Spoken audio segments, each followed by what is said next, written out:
Good morning बाल मित्रों।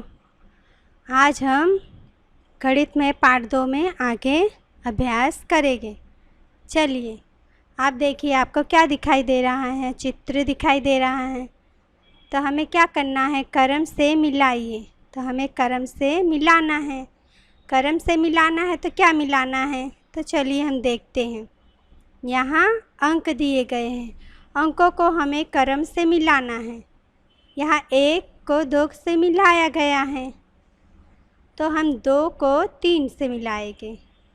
यहाँ 3 से हम मिला दिए। अब 3 को हम 4 बिंदु से मिलाएंगे। 4 को हम 5 से मिला दिए। 5 को हम 6 से, 6 को 7 से, अब 7 को हम 8 से मिलाएंगे और 8 को 9 से। तो चलिए यह क्या बन गया? नाव। पानी में नाव तैरते हुए आपने देखा होगा, और कागज़ की बनाकर भी आपने पानी में तैराई होगी। तो वह नाव हमारी अंकों के माध्यम से बन गई। चलिए हम नीचे के चित्र पूर्ण करते हैं।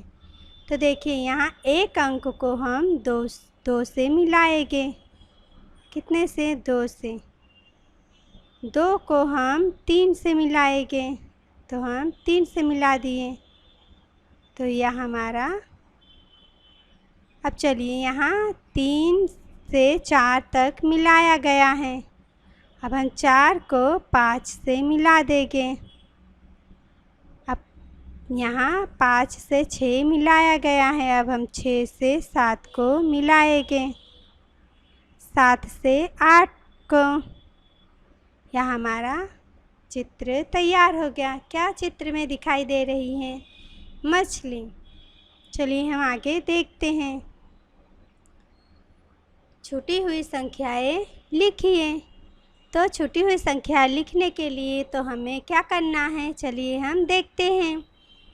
1 के बाद 2, 2 3 4 5 6 7 8, यहाँ 9। हमारी यह संख्या पूरी हो गई। तो हमने गिना और संख्या को लिखा, छूटी हुई संख्या को। अब हम नीचे देखेंगे। यहाँ देखिए, यह क्या लिखा है? 5। 5 से पहले और बाद में क्या आता है? तो हमें देखना है यह 5 कहाँ है? यहाँ 5 में अगर हमें 1 रुपया कम कर दे तो कितना मिलेगा? 4। कितना मिलेगा? 4। तो यह हमारे पहले की संख्या। और 5 में से हम 1 रुपया और डाल दें तो हमें मिलेगा 5 के बाद 6। तो यह हमारी बाद की संख्या। यहाँ 4 जो है हमारी पहले की संख्या, और यह 6 जो है हमारी बाद की संख्या हमें मिल गई। चलिए यहाँ देखते हैं। यहाँ लिखा हुआ है 6 से पहले क्या आता है? तो यहाँ 6 से पहले क्या आता है? 7। 7 रुपये में 1 रुपया डाले और तो हो जाएगा 6। 7 रुपये में अगर 1 रुपया हम कम कर दे तो हो जाएगा 6। 6 रुपये में अगर हम 1 रुपया और निकाल दें तो हो जाएगा 5। अब 5 रुपये में हम 1 रुपया और डालें तो हो जाएगा 6। 6 रुपये में 1 रुपया और डालें तो हो जाएगा 7। तो हमें क्या मिला? यहाँ 6 के पहले की संख्या कितनी है? 5। चलिए अब हम नीचे देखते हैं। 1 के बाद क्या आता है? अब हमें देखना है 1 के बाद भाई 2, 2 के बाद 3। यह जो पीछे लिखा जाता है 1 के बाद 2, 2 के बाद 3, यह बाद की संख्या है। अब देखिए यहाँ 4। यहाँ देखिए 4 से पहले और बाद में क्या आता है? तो यह जो है 4 है। 4 में अगर हम 1 रुपया कम कर देंगे तो हो जाएगा 3। तो यह हुई हमारी पहले की संख्या। और 4 में 1 रुपया और डाल दे तो हो जाएगा 5। यह हमारी हुई बाद की संख्या। अगली संख्या क्या है? अगली संख्या क्या है? 2 में अगर 1 रुपया डाल दे तो हो जाएगा 2 के बाद 3। 3 में और 1 रुपया डालें तो हो जाएगा 4। और यहाँ देखिए 3 यहाँ भी लिखा हुआ है। अगली संख्या क्या है? तो 3 के बाद 1 रुपया और डालें तो हो जाएगा 4। 4 में 1 रुपया और डालें तो हो जाएगा 5। चलिए हम यहाँ पढ़ते हैं शून्य। अब हम शून्य को पढ़ेंगे और पहचानेंगे। चलिए 1 2 3 4 5। यहाँ टोकरी में कितने आम हैं? 5। यहाँ टोकरी में 5 आम हैं।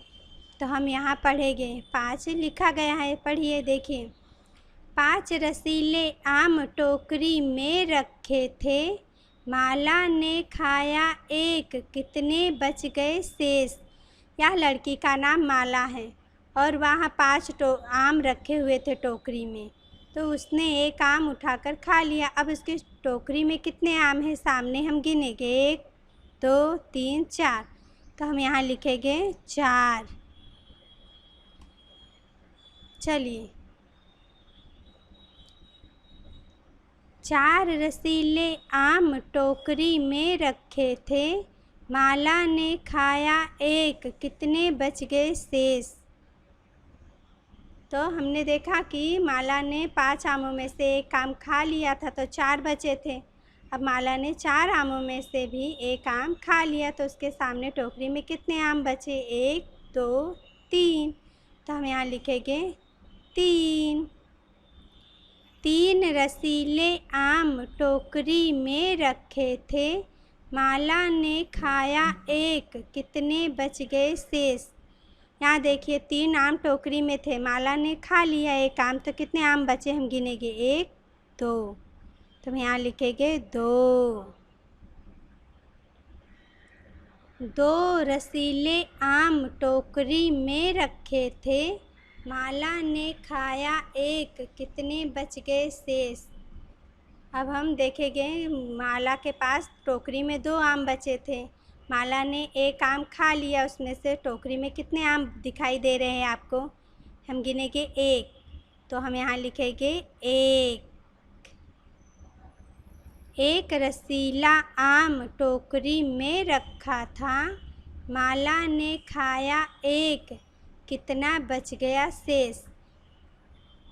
टोकरी में एक आम रखा हुआ था और माला ने वहाँ आम उठाकर खा लिया, तो कितने बच गए शेष? तो हम देखेंगे टोकरी में आम दिखाई दे रहा है? नहीं। जहाँ आम नहीं दिखाई दे रहा है उसका मान होगा 0। यहाँ क्या आएगा? 0। तो देखिए यहाँ 0 लिखा गया है। चलिए हम आगे देखेंगे। यहाँ देखिए पेड़ की शाखा पर बैठी हुई चिड़ियों को गिनिए और उनकी संख्या लिखिए। तो हमें पेड़ की शाखा पर गिनना है। क्या गिनना है? चिड़िया। तो हम गिनेंगे 1 2 3 4। तो हमें यहाँ लिखना है 4। 4 चिड़िया में से अब एक चिड़िया उड़ जाती है, तो यहाँ उड़ती हुई चिड़िया दिखाई दे रही हैं। तो कितनी चिड़िया बची? हम लिखेंगे 1 2 3। तो यहाँ लिखेंगे 3।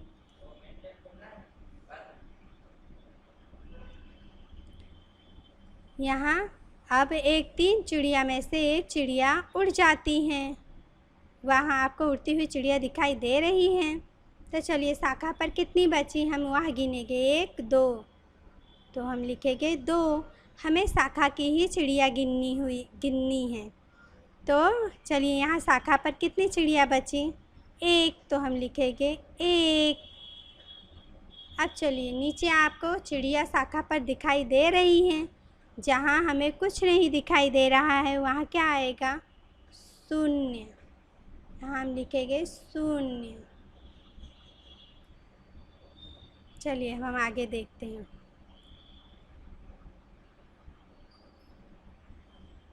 पिंजरे में कितने चूहे हैं? पिंजरे में 1 2 3। तो 3 यहाँ लिखा गया है। 3 चूहे हैं। 3 चूहे में से एक चूहा पिंजरा तोड़कर भाग गया। 1 2। बचे कितने चूहे? 2 चूहे। 2 चूहे में से भी दूसरा चूहा भी भाग गया पिंजरा तोड़कर। तो कितने चूहे बचे? चलिए हम पिंजड़े में गिनते हैं 1, तो हम लिखेंगे 1। और वहाँ एक चूहा भी पिंजड़े में से निकल गया। तो कितने चूहे बचे? चलिए हम पिंजड़ा देखते हैं। यहाँ तो भाई कुछ भी चूहा नहीं बचा, एक भी चूहा। तो क्या लिखेंगे हम? 0। चलिए हम यहाँ देखते हैं, हाथ में कितने गुब्बारे हैं? हमें यहाँ हाथों में हाथ दिखाई दे रहा है। यहाँ कितने गुब्बारे हैं? गिनेंगे 1, 2, 3। तो यहाँ 3 लिखा गया है। 3 गुब्बारे में से एक गुब्बारा फूट जाता है तो कितने गुब्बारे बचेंगे? तो गिनेंगे 1, 2। तो यहाँ लिखेंगे 2। और एक गुब्बारा, 2 में से और एक गुब्बारा फूट गया तो कितने गुब्बारे बचे यहाँ? 1। तो यहाँ लिखेंगे 1। अब देखिए हाथ में गुब्बारा दिखाई दे रहा है? नहीं। तो जहाँ नहीं दिखाई दे रहा है एक भी गुब्बारा, तो वह भी फूट गया। तो कितना हुआ? यहाँ आएगा 0। चलिए हम 0 लिखेंगे। यहाँ पेंसिल की मदद से यहाँ जोड़ना है और 0 लिखना है आपको। चलिए यह हमारा हो गया 0। यहाँ से लेकर हमें यहाँ तक 0 लिखना है। 0। चलिए यहाँ हमारा वीडियो यहाँ समाप्त होता है।